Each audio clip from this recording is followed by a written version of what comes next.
Hi guys, welcome to my channel. You're watching Evan and Evergreen. My name is Evan and I make videos about minimalism, decluttering, and motherhood. In today's video, I'd like to share with you how I use holidays and different celebrations throughout the year to slow down the influx of items coming into the house for my 5-year-old daughter. I've been practicing minimalism now for over 8.5 years, and I started before my daughter was born. I've always tried to keep an eye on how much is coming into the house so that we don't get overwhelmed with toys or art supplies and books and clothes and all of the things that come along with having a child.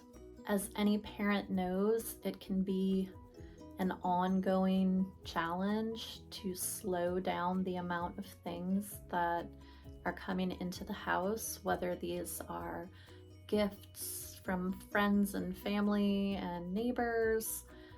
They can be hand-me-downs. It might be items that you're purchasing for your child, maybe if they go with you to go grocery shopping or buying household essentials, or if you have to pop into the thrift store. It can always be hard to keep things from coming in. I've found that I can use the different holidays to my advantage to at least try to slow down some of the things that come into the house.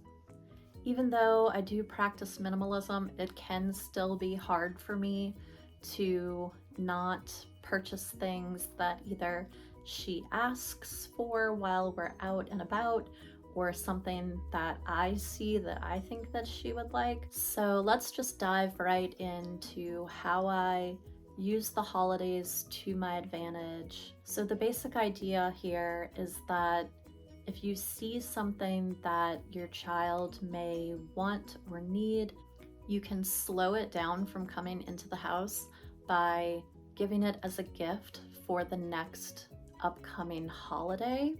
I think something that a lot of parents struggle with, especially for the bigger gift-giving holidays, we want to give our kids toys and presents and things like that that will help them have a good birthday or a good Christmas and just make it fun and memorable for them. Parents might have a hard time picking out items for these special occasions, and then they just kind of end up getting random things just so that they have something to give.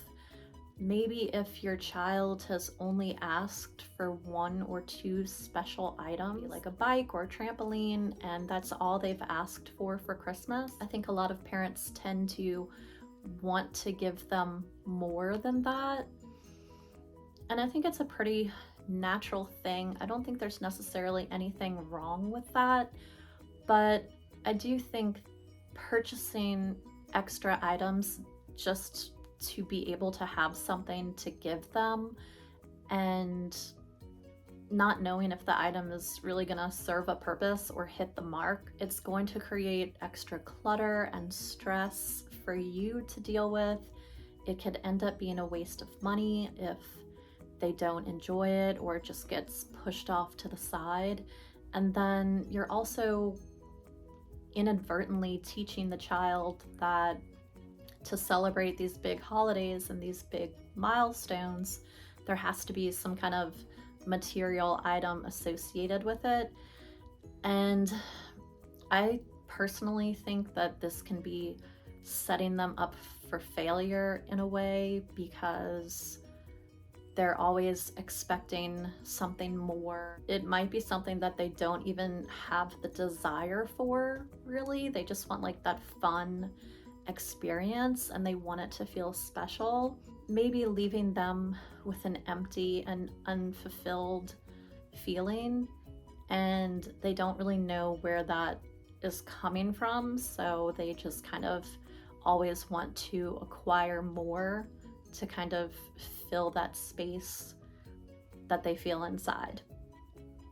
So I know this can be a really controversial subject and topic. I think any topic where you're sharing what you do with your own kids that could be construed as, oh, well, I do this with my kids, so you should also do it with yours. This isn't necessarily saying that this is how you should handle the situation with your own child. It's more of what I've observed with my own daughter, just finding something that works for us. I have a list here of different holidays and events throughout the year. Before I go into the actual list, I also want to say that I don't think it's necessary to go out and purchase things to celebrate all of these holidays. That's really not the idea at all. The idea is more that because things will be coming into the house, at least for me, no matter what, I'd rather take those items and set them aside for a little bit of time and then associate them with that particular holiday rather than just giving her things on a daily basis just because it's like, oh, here's something fun and exciting to entertain you with. I'd rather just put it off, even if it's for a couple of weeks or a month, so that it can be associated with a little bit of a celebration rather than just, you know, here's this thing you asked for just because you saw it and you liked it. I hope that helps to kind of understand where we're going to be going with this as we move forward. And I hope I described it and explained it pretty good. If not, maybe it will make a little bit more sense as we go forward. So I'm going to start with October and Halloween. For me, I feel like this is the beginning of the holiday season. So October and Halloween, I've seen a lot of controversy around the idea of a boo basket. So a lot of people are saying that it's just promoting overconsumption and kids don't need it. On the other side of it, I've seen people say, well, just let them celebrate and let them have fun. Like, it's not causing any harm to give, you know, this additional present throughout the year. I do have my thoughts and opinions on it. If you would like to see me explore that topic and share my thoughts and opinions on it, please post in the comments and I would be happy to make a video about that at another time. But at the moment, I'll just say we do not do a boo basket. We never have done it. So today is November 8th. We're about a week out from our last Halloween. That was my daughter's 6th Halloween, and she's never received a boo basket. I won't say that I would never do it, because if she needed something for Halloween, such as maybe some Halloween pajamas or maybe a Halloween costume, if I found a special Halloween stuffed animal or decoration or craft kit or something like that that I think that she would really like, I can't say that I would never do a boo basket. The idea here is that if I'm finding an item that I want to give her, I am giving it to her as part of a holiday or a celebration. So let's say that she didn't have any Halloween pajamas and I wanted to get her some. Now, right now, she has several pairs of Halloween pajamas, so I didn't need to get her any this year. And we had received them in the Buy Nothing group maybe almost 2 years ago. So she's had them, I think she wore them last year, and then she had some set aside to grow into. So I didn't need to purchase her any. But if she didn't have any, I probably would get her at least one pair. Maybe I would incorporate that into a boo basket to be able to give it to her as part of a celebration of the holiday. But what we do instead, of a boo basket. Well, it's not really instead. We do Switch Witch. I'm sure a lot of you guys are pretty familiar with the idea of Switch Witch. And then also I celebrate my daughter's half birthday, and her half birthday is October 30th. So it's the day before Halloween. I kind of do a Switch Witch gift tied into a little half birthday present. And this doesn't have to be something that you necessarily go out and spend money on. If you come across an item that your child might need or want or have asked for, the idea is that rather than just give it to them on a random day in October, you can set it aside and then use that for their Switch Witch gift, or maybe even incorporate that into a boo basket. So for example, this year I came across some PJ Masks toys in my local Buy Nothing group, and my daughter really enjoys PJ Masks right now. She's really into it. So honestly, while I didn't necessarily want to bring these extra toys into the house, I knew that she would enjoy them, so I decided to get them for her. Then I gave those to her as her Switch Witch gift.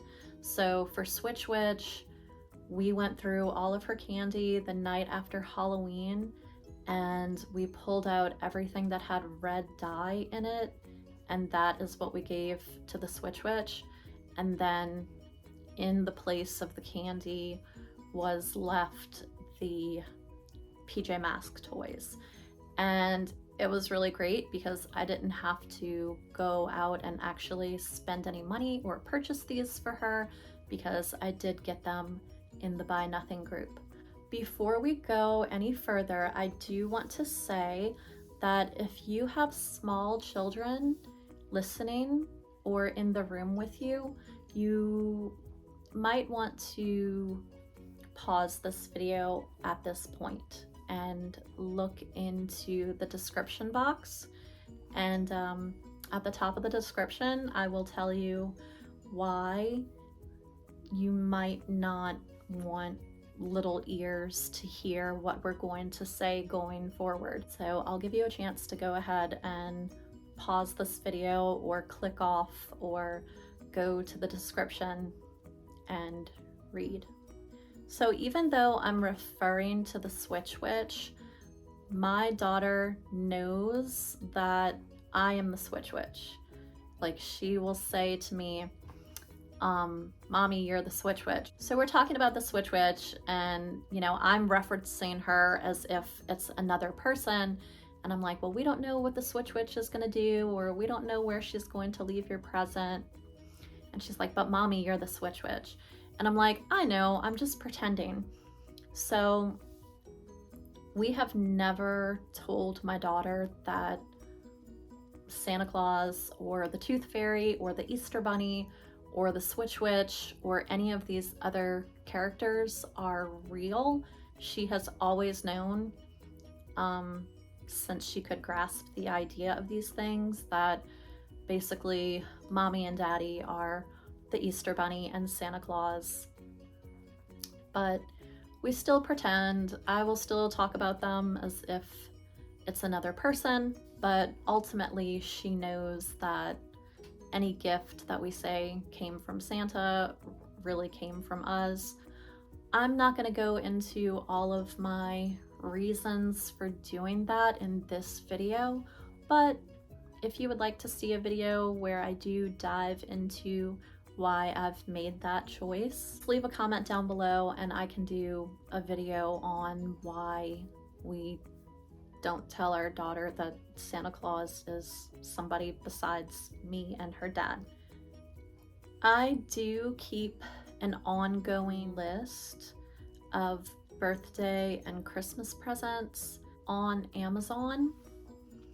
So if I hadn't come across those PJ Masks toys for Switch Witch, then I probably would have gotten one of the things off of her Christmas list early and just given her one of those items. All of the things that are on her Christmas and birthday wish list on Amazon are things that I feel like she needs or can use.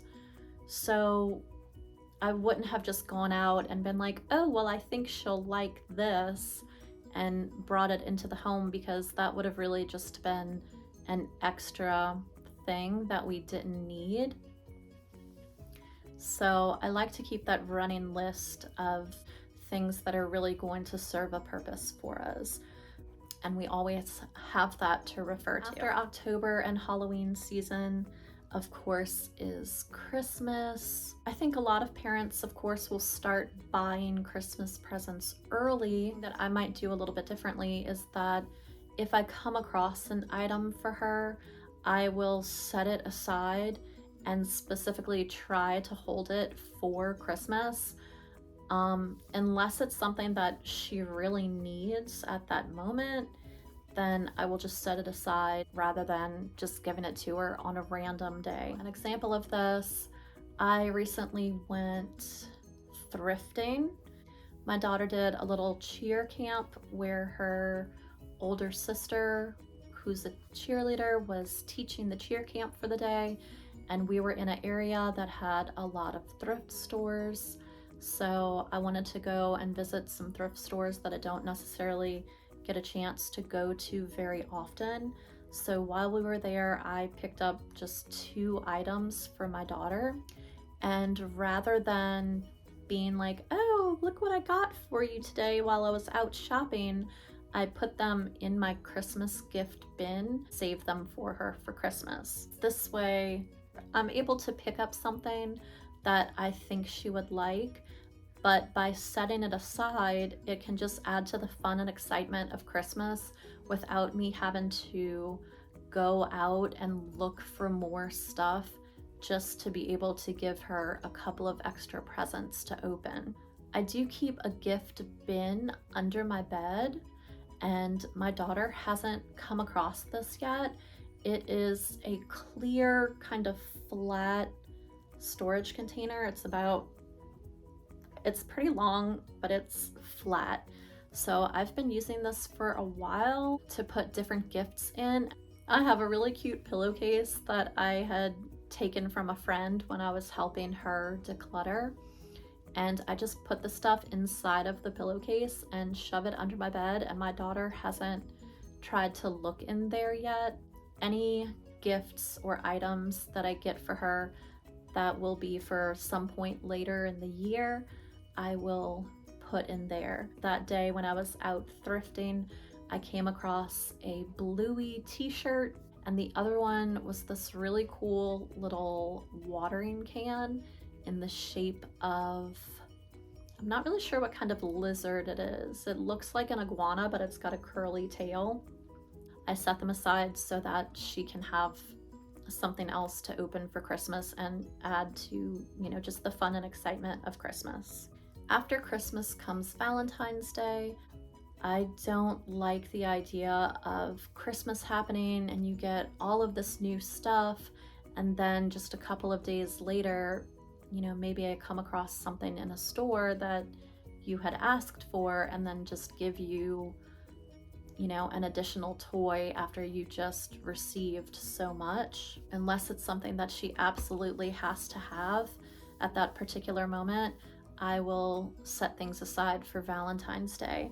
And I think a good trick here with Valentine's Day specifically is, if there was something your child wanted for Christmas and you weren't able to get it for them, maybe it was out of stock, or you couldn't find one, or it didn't come in the mail in time, instead of just giving it to them a few days or a couple of weeks after Christmas, see if you can give it to them for Valentine's Day instead. Once again, this is not to say that I think these smaller holidays children should expect to receive a gift. The idea isn't so much about, oh, well, this holiday is coming, so let me make sure I give you something. It's more about, instead of giving you something on just a random day of the week, let me hold off and then associate it with something that is a little bit more special and a little bit more of a celebration. So after Valentine's Day in February, we have Easter. Easter is a little bit of a tricky one just because it moves around so much. Easter was on March 31st in 2024, and in 2025, Easter is going to be almost a whole entire month later. It's not going to be until April 20th. And this might not complicate things for you, but it does make things a little bit trickier for me because my daughter's birthday is April 30th.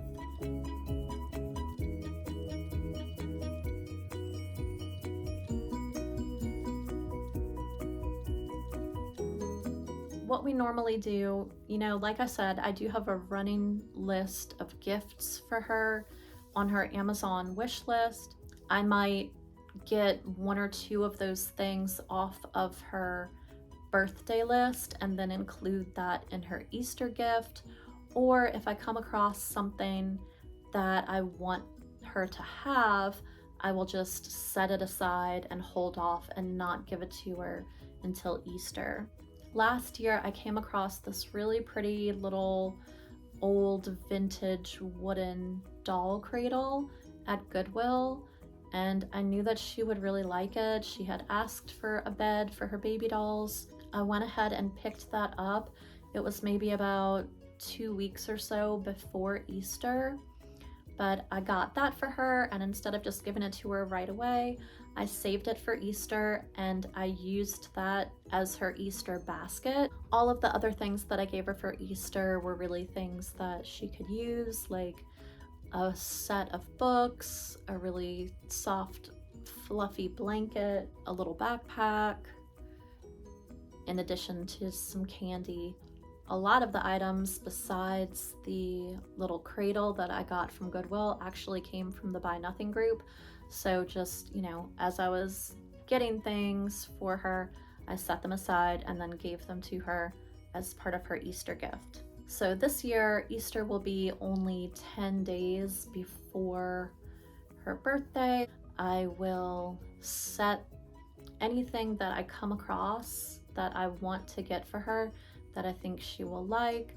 I will set it aside and save it to be part of her birthday present rather than just give it to her on a random day, unless it's something that she really needs at that particular moment. After April, things get a little bit trickier because during the summertime, there really aren't that many holidays that you can come up with to associate a gift with, unless maybe your child has a birthday over the summer or something like that. So one thing I thought of is my daughter is in dance. She'll have her recital toward the end of May. So if I come across something that I want to pick up for her, I can give it to her as a little recital gift. And then last year, our class mom for my daughter's dance studio, it was so sweet. She got little presents for all of the girls. It was color pencils and drawing pads, and she gave it to them at the recital. They spent a lot of time sitting backstage waiting to go on stage and do their dance, and then it was so cute. Just all of the girls were laying on the floor together using their color pencils and their little pads.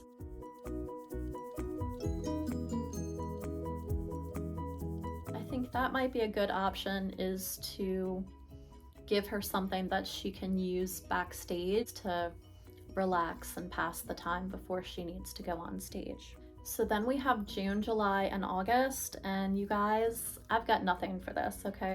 Do like a July 4th type of gift, or if y'all have any ideas, let me know.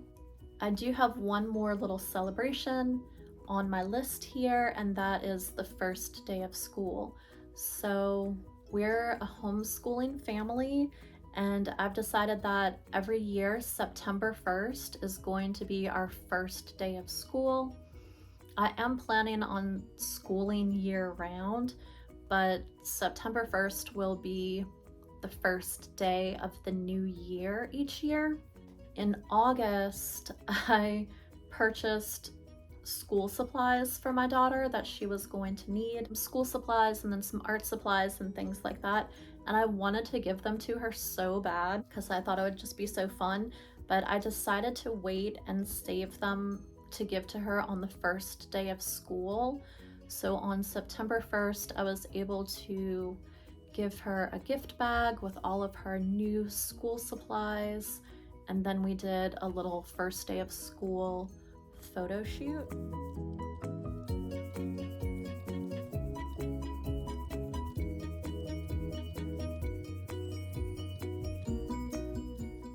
So that's it, you guys. Those are the holiday celebrations that I have, that if I come across items for my daughter, I just try to set them aside and hold off from giving them to her in the moment, and then give them to her instead associated with a holiday or a celebration, just so she's not receiving so many things just on a random day. But I do have to say, over the summer, she did receive a new swimsuit and a puddle jumper and a pair of goggles, and we just gave those to her in the moment because we were going to stay with a friend who had a pool. Gave them to her right then and there so that she could use them and enjoy them. And even though I use this tactic to try and slow down the amount of things that come into the house, I absolutely do give her things on a random day. I do get a lot of items from the Buy Nothing group, and a lot of times I would like to be able to set it aside, but a lot of times she's with me when I do pickups, so it can get a little bit tricky if it's something that she's going to see. So that makes it a little bit difficult. And then another tactic that we've been using when we go to the store, of course, she'll ask for things like any kid does. And I have found that taking a picture of her holding the item and telling her I'm going to put it onto her Christmas list really, really helps her to move on from, you know, asking for the item or saying that she needs it like right then and there. So I came across that trick somewhere on the internet and it really, really works. If you haven't tried that before with your kids, I do recommend trying it and seeing if it works for you guys. And then another thing, she does sometimes have her own money. So if we go shopping, she might ask for something. And then if it's really something I don't want to come into the house, this might sound bad, you guys let me know. In the past, I have let her buy things and I would pay for them and then just get the money from her when we go home. But if it's something that I think she only wants it because she's seen it in that moment, or I think she's gonna forget about it, or I think she's not really gonna play with it, I will tell her, well, I'll take a picture of her with it, and then I'll tell her, okay, well, next time we come shopping, you can bring your money, and if you still want it, then you can purchase it with your money next time we come to the store. And there was a little item that she wanted a few weeks ago. It was a baby bath toy, like a little fishing pole with little magnetic like fish. She really, really wanted this thing and I did not want her to buy it. And so I told her, I was like, well, if you still want it next time we come, you can bring your wallet and you can bring your money and you can pay for it with your money. She was not very happy about it, but the next time we went to the store, she did remember to bring her wallet and she did remember that she wanted that item and she went and picked it out and bought it, and now we have it here. All that to say, as much as I try to slow down the influx of things coming into the house on just a random daily basis, things absolutely do still come in on a random daily basis. That's why I use this technique to try to cut down on it as much as I possibly can and just slow down that wave of things coming in. If y'all have any questions or comments, please leave them down in the comment section below. If you have any topics that you would like to see me cover or any videos that you want to see me do, please leave those down below. And if you guys want to like and subscribe, of course, I would absolutely appreciate that. I am trying to grow my channel. I'm trying to get better at making videos and learning techniques as I go. And I really appreciate your support if you've watched this video to the end. Thanks for being here. I'll see you in the next video. Bye.